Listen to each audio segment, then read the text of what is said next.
Mark travels to a nearby city, Chichester, to walk among the people to get the opinion of a more affluent area. He talks to students and homeless people, as well as visiting Chichester Cathedral. Here I am in Chichester on this cold winter's afternoon. Here you can see I'm outside a lovely cathedral which has been here for 900 years and it's been welcome to people all over the world. So I'm happy to be here this afternoon. I feel very humbled by being around this church. It's a shame more people don't visit churches, isn't it? As I say, this cathedral, beautiful place, loads of history here, loads of heritage here, but to me it feels like, look, what's this all about? Cafe and shop. They're actually making money out of the church. Churches are to come to pray, not to make money. This is getting too commercial, mate. This is getting too commercial. I mean it. I'll tell you something. I do feel though, seriously, a lot of energy in here when I've walked in here. A lot of energy in here. A lot of energy. It's an historic building. It's like people, as I say, people have been coming here for 900 years. But I do feel, being a medium, I do feel a lot of spiritual activity in here. I actually do see, and I don't mind to say it on camera because I'm not frightened to say, you know what I'm like. I say what I feel. I can see clergymen walking down in now, so it's as clear as anything else. And I'm not talking one or two, I'm talking in droves. 30, 40 at a time, with all their heads down. And a rope round the rope, praying like this. This is what I see. Clergymen walking down here. So at some stage they were going to prayer, you see. They're all going to prayer. Scriptures.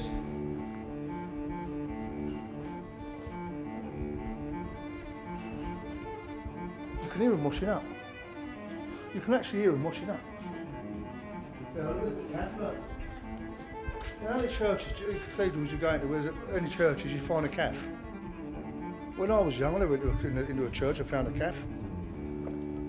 What's this all based on money? Good afternoon, sorry fella. Good afternoon. We're going in there. I'm sorry, that's entirely up to you.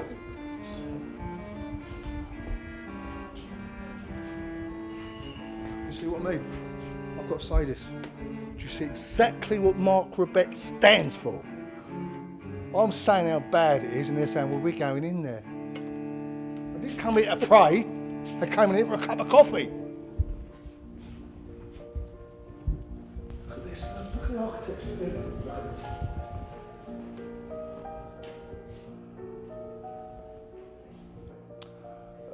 I'm very happy that I've had the emotional and mental experience with the faith that I've got by being here. And I'm sure when I go home tonight, I can look back on my thoughts.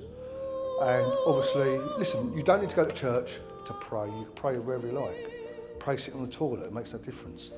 But when you do come to church, like I come to church, I don't look at church as I want to pray. I come to church because I want to be around my God. I feel that being close to a church just gives you that little edge. Do you know what I mean? You don't have, I'm saying you can pray at home, but when you do come to church, this is what I sense, this is me personally. When I come to church, I do feel just that little bit closer to God, you know? And when I see spiritual things, obviously I'm closer to God anyway, because God is spiritual. And when I saw all those monks, I think they're definitely monks, walking down there just now, and they was in their drones, how many people then were monks that believed in God, right? Yeah, how many people walking in now that believe in God? Me.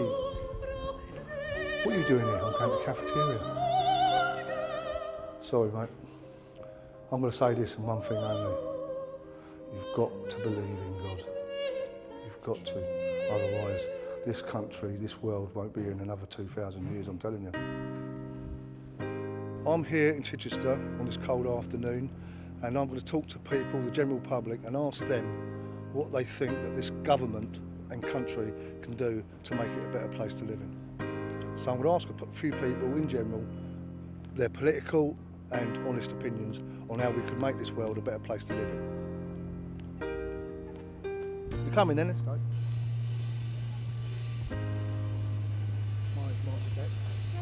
What's your name? A lovely name for you, Mark Rabbetts. Nice to meet you. And your name is? Beth. Beth, nice to meet you. Thank you very much for taking your time to talk to Mark Rabbetts. Basically, what I want to do is I'm thinking of your future. All right. I've got 2 daughters. One's 11 and one's 14. And I want to do. Obviously, we all pass over in life. I want to try and get this country in a better place before I pass over, so I know that their future's not so bleak as I think it is now.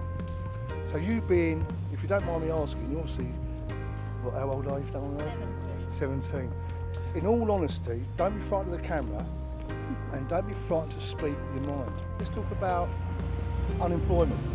Are you at university, you guys? You're studying at college?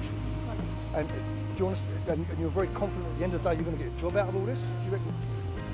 Be honest. Not 100% confident. But you're obviously you're going to say, at least try my best. At least I've done it, etc., etc., etc. Well, basically, all I'm trying to do is make this country and then the world, hopefully, a better place to live in. Okay. So, honestly, hand on heart, is there anything that you could say? If you can't, then fair enough, you can't say it.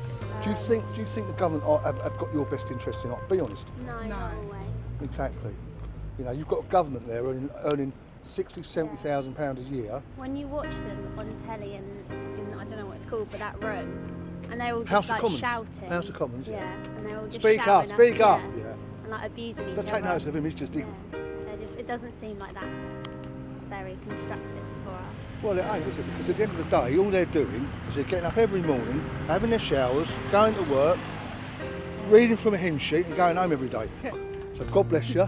It's been a pleasure meeting you, and thank you very much for talking to me. You're welcome. I hope your campaign goes Thank you very much. As I said to you, at the end of the day, though, your interests are in my best interests. Thank you. God bless you. Thank you. Good afternoon. I'm Mark Rabbetts. Nice to meet you. Your name is? Colin.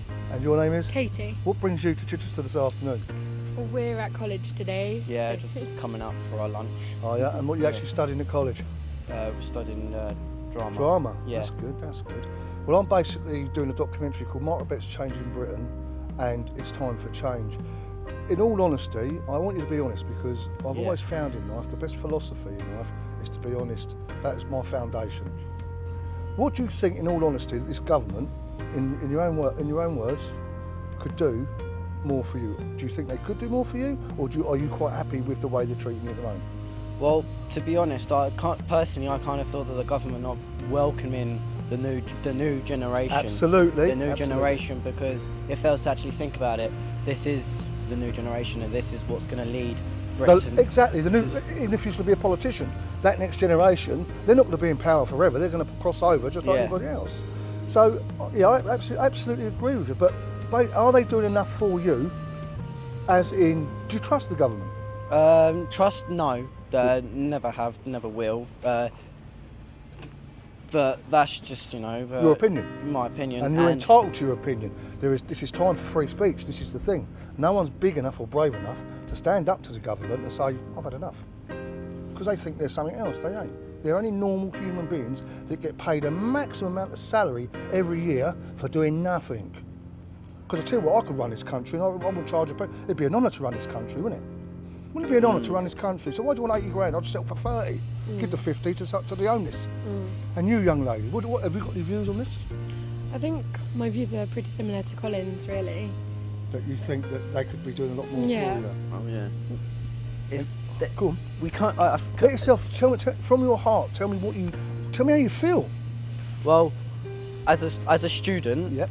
I feel that the government, yes, I understand, right? Yes, college is free, and then university, it's just there's a lot of stress. I feel like paying for education is not acceptable for this No, sort why of should age. you pay for education? Why should you pay for universities? Yeah, I It's just all right. completely. You know why you pay for universities? If you go to Eton, they can afford to send you to university, can't they? Because they know you're going to come out with something. Because that's what it's like. Do you understand what I'm saying? Yeah. So whenever someone like yourself that don't go to Eton, spending that 30 grand is a risk. Because you ain't guaranteed a job when you come out. No. Oh yeah. But trust me, when you go to Eton, you're guaranteed a job when you come out. Do you understand what I'm saying? to Yeah. you? Oh, yeah. But the reason I'm here today is because I've got your interest, your best interest at my heart. And I just want you to know there is time to change, and there is a guy out there, I can only give it my best shot, that really does care about you. Seriously, I do care about you. I care about your future, and I do wish you the very, very, very best. God bless you. Thank you. And God bless you. Thank you. And I mean that. Good luck and God bless you. Thank you. Thank you. Thank you. And I mean it. What's your name? Paul. Sorry? Paul. Paul. That's a nice name. It's a biblical name. I like that. How you doing? I'm alright. What brings you to come down here this afternoon and sit down here? I'm having coffee with my friend who owns a car park here. Oh, are you? So how's life treating you, fella? A lot better than it used to. Really? Are you on benefits and stuff, or do you work? Or? I'm in a home what treats people who have been on the streets. And Oh, well, respect to you for getting yourself out of that situation, my friend. Hey, at least you got yourself out of that rut, haven't you? In a better place. That's good. That's good. Do you think, in all honesty, is there anything you think this country or government could do better for the people in Chichester? in Chichester. Well, all around the world, in the country, but because you come from Chichester, I'm using that as a landmark. I come from all over, I mean, as such, because half of my nation is northern and half of my nation is this area. I was actually born in this city. So you're warm enough at night? Oh yeah, I've got my own room. And who funds that? They've got the government fund it, but I spent about 10 to 15 years on the streets. Jeez, I'll tell you, you must have some experiences then, son. Oh yeah. And that, did you find, obviously you found it hard to survive on the streets, didn't you? Oh yeah. Especially in the winter, you know, and people, That's do you why think, you can I do- ask you an honest question, Paul? Do you honestly think from everything I want you to talk to me about has to come from your heart, because you are a decent fella? What I want you to say, do you honestly think that they could have done a lot more for you within that 15 years? Why was you on the streets for 15 years? Why couldn't they have gave you that place that you live in now 15 years ago? Because they didn't have they brought in a lot of things, didn't they, for homes for people. So, but could help why didn't they just house the homeless rather than find places for the homeless to live? Why? Just because you're homeless doesn't mean to say you ain't got a right to live in a council flat where you want to live. Do you understand what I'm saying to you? There was no council flats then. Well, no, because she sold them all off, didn't she? Yeah. What I'm saying is, at the end of the day, my friend, would it have been a lot? Don't you think? In honesty, you shouldn't have gone. Listen, you shouldn't have suffered 15 years on the streets, brother. I'm telling you that now. Well, And if I'd known you in that time, I certainly would have looked after you. All right? I mean that. Because it's one thing I can't understand, and one thing I'm going to crusade against is the homelessness. Because there's no way anybody, this part of the world, being patriot, should suffer from homelessness. Well, there was a lot of homelessness in the 80s and the 90s. Shouldn't happen, though. Shouldn't have happened, brother. Someone needs to stand up. See, someone should have stood up in the 80s. Lucky I weren't at this age now in the 80s, because I would have stood up and done this documentary then. Because at least I wouldn't have had. It's going to take me a lot longer now to try and help people like yourself and the people in this country to make it a better place. It's going to make it a lot harder for me now. It is. I'm 51 years of age. But I tell you what, I've got the utmost respect for you. And I mean that from the bottom of my heart. Is there anything you need? Anything I need? A home? I tell you what, son, look at me. I'm not Jeremy Cole, but look at me. At the end of the day, if I had the money now, I'd put a roof over your head. Thank you. Any man to do 15 years on the streets deserves a roof over his head. So God bless you, my friend. Respect to you, and I wish you all the best in the future. Now, have that on us. There's a tenner there, son. Right, thank you very A much. cup of coffee and a bit of dinner. All right, and thanks for all your cooperation. And I promise you, Mark Rabbetts, remember that name? Yeah, we'll make this world a better place someday, all right? Well, we don't want to be on the news, do we? Well, on the TV. On the TV, mate. I don't want to. Yeah, I don't want to be on the news, but I don't want to be on the TV. But listen, in all honesty, respect to you. I mean that. 15 years on the streets. I'll tell you what. I don't do this very often. I'll take my hat off to you. Thank you. God bless. And have a good day, everybody. As you can see, I've had a good afternoon in Chichester, meeting different sorts of people, different walks of life. But it's funny, that poor homeless people across the road there, that poor homeless person, homeless for 15 years. And no one even wanted to sit next to him because he looked like he was homeless. There's a stigma to everywhere you go. And at the end of the day, people don't care. I'm sorry, people don't care. More people need to stand up and care about other people. I'm sorry, they do. And I'm standing here now, look at all these people around me. I'm not being funny, not one of them took any blind bit of notice that poor homeless man sitting there. Look, thousands of people walk through here every day. Everything comes from my heart. And at the end of the day, that broke my heart. Having to give that man a tenner. Sorry, I'm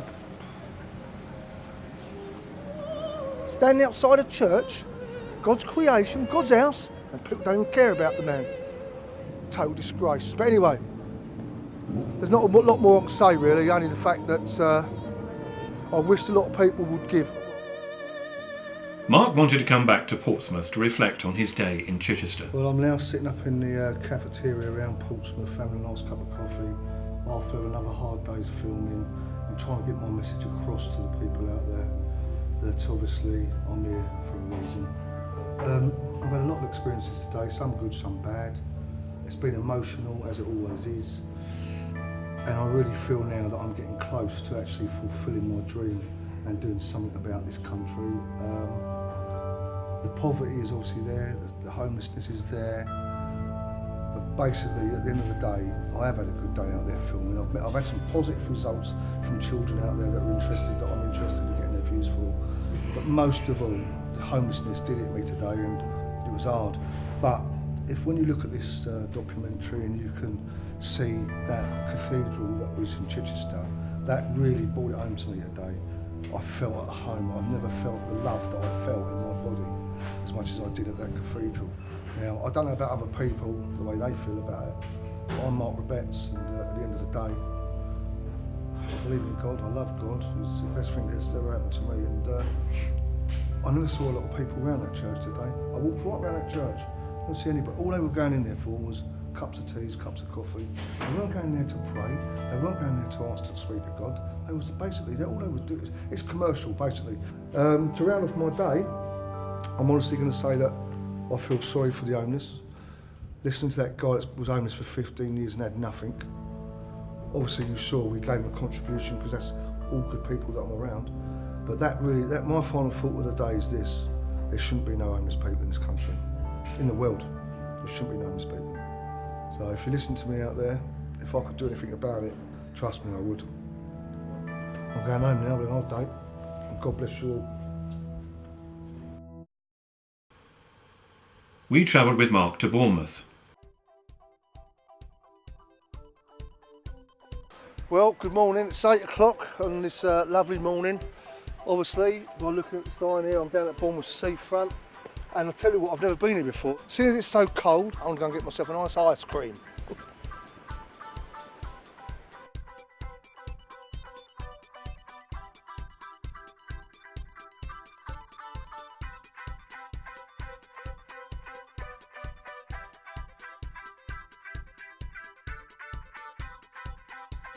Well, I'm standing here down at Bournemouth Pier and I'm looking around me at this.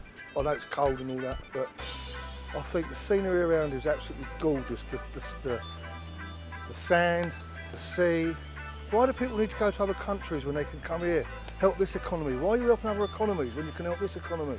These sandy beaches are bare in the summer. You only get the locals. You know, it would be good if other people would come over here and put a bit more to our economy. And look at this, look at all these high buildings, look at the setup. You've got a lovely cafeteria here. You've got everything here. What more do you want on a pier? To be perfectly honest with you, what more do you want? It's beautiful, look at it. And when I look out to sea now, I'm not being funny, but just imagine how many people fought for this country that went out on boats and never come back. You know, the sea's here for a reason. We should use it more. If you want to travel, do what I do. I go by a cruise ship if I want to get anywhere. I don't go by plane. It's too dodgy to go by plane these days anyway.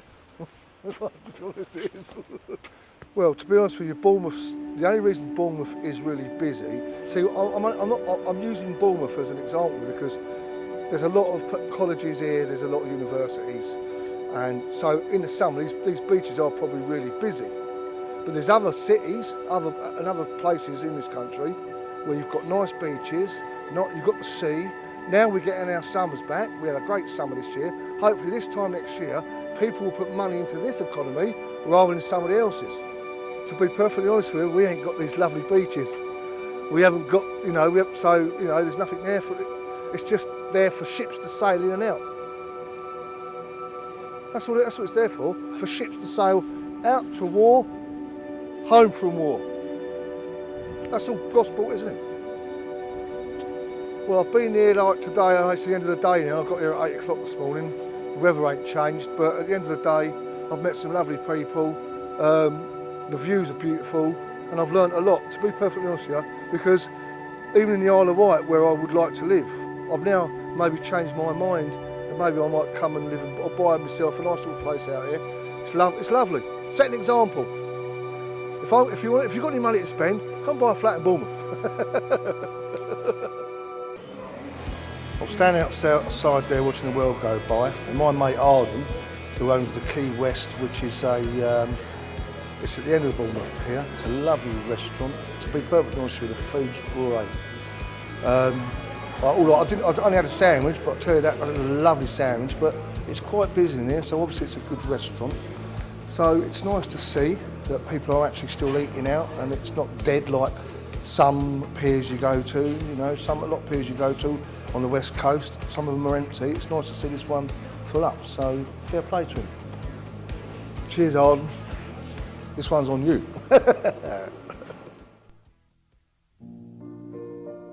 While in the Bournemouth area, Mark visits Highcliffe Castle to discover some more of British heritage.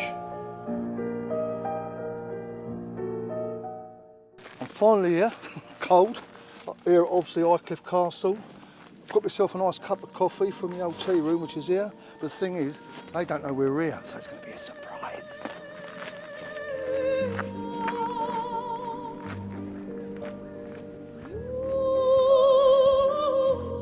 We're standing outside this beautiful building. I've met Michael, who's a steward here.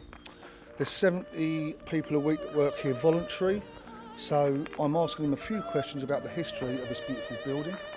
What can you tell us about this building, Michael? Well, this was the second building on this site. It was constructed between 1831 to 1835.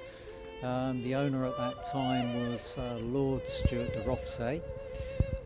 The original house was built in the 1770s by his grandfather, and following his grandfather's death, the house was sold out of family ownership, and some of the land was retained within the family, but there was an opportunity for the grandson, who became subsequently Lord Stuart de Rothesay, to repurchase the land, and during those 4 or 5 years he was able to rebuild or have this building rebuilt. And what year was that?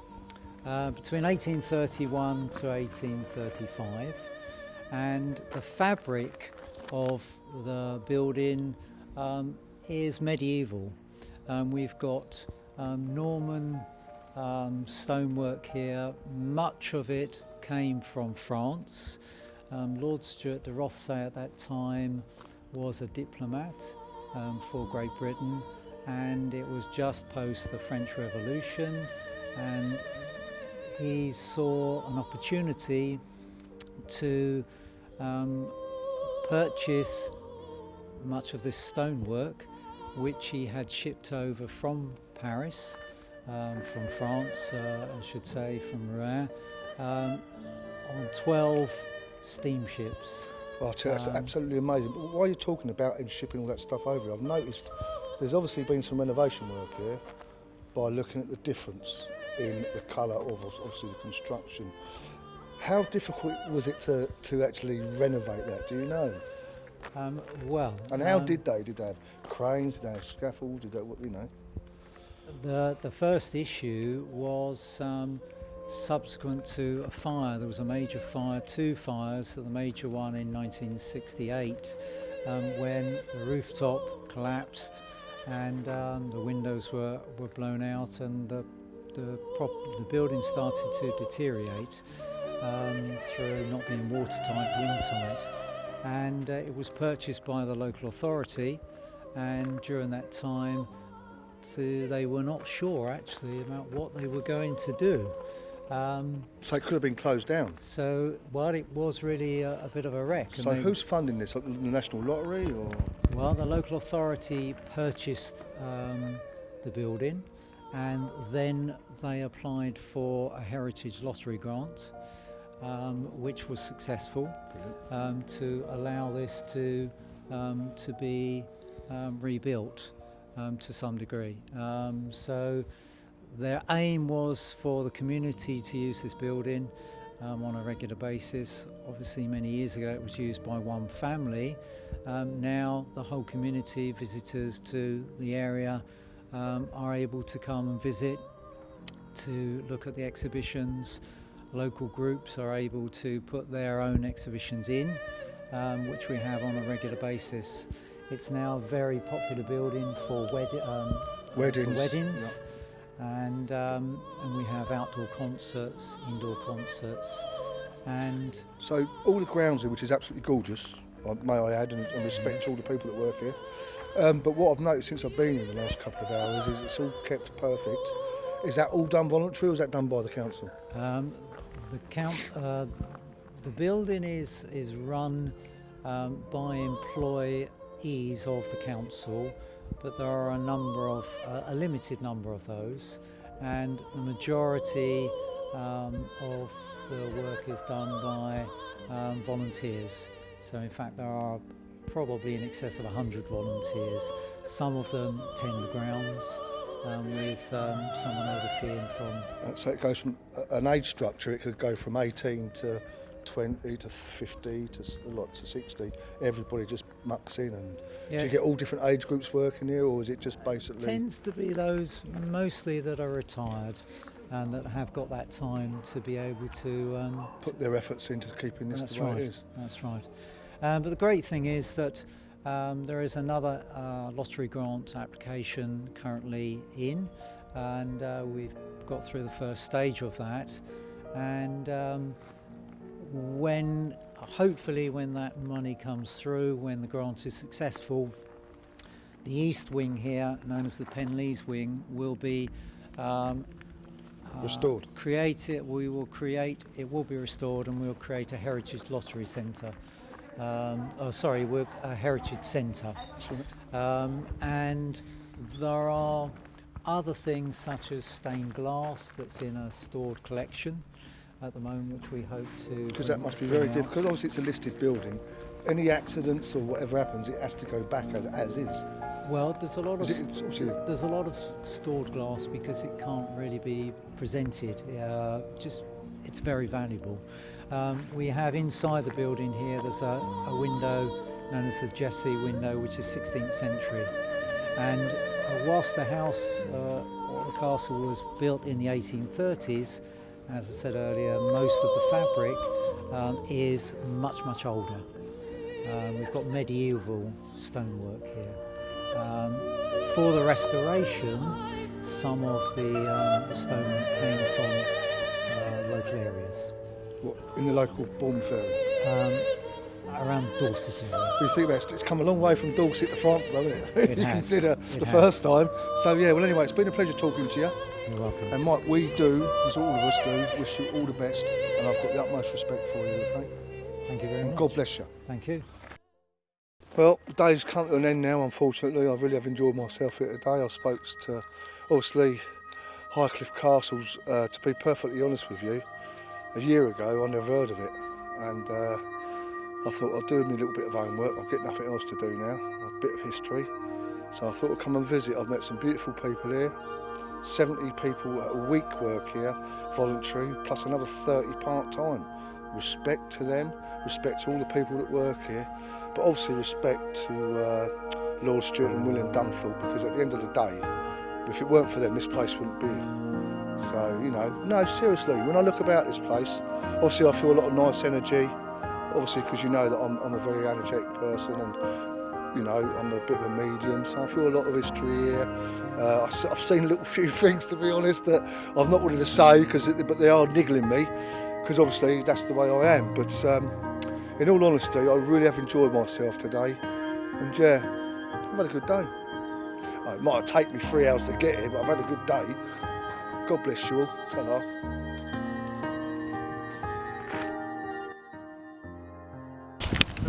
There was a record out in the 80s, it went like, we all know that people are the same wherever you go.